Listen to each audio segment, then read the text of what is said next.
Grit is passion and perseverance for very long-term goals. Grit is having stamina.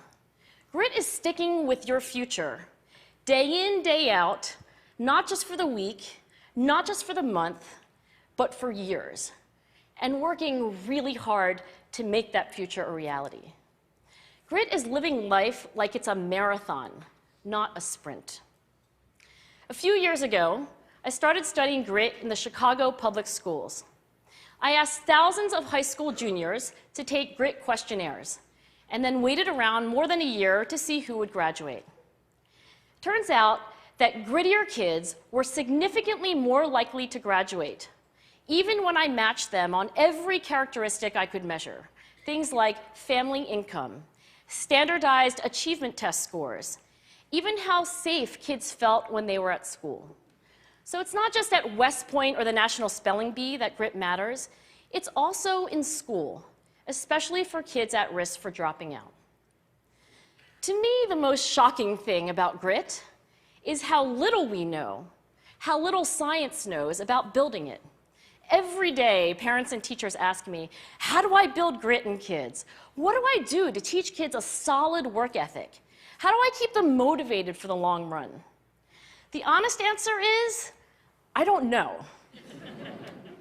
What I do know is that talent doesn't make you gritty.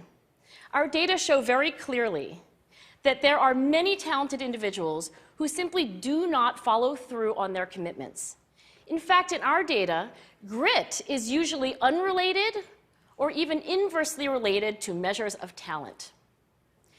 So far, the best idea I've heard about building grit in kids is something called growth mindset. This is an idea developed at Stanford University by Carol Dweck, and it is the belief that the ability to learn is not fixed, that it can change with your effort.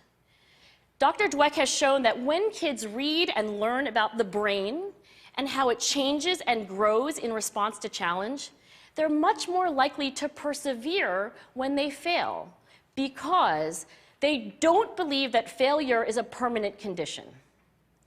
So growth mindset is a great idea for building grit, but we need more.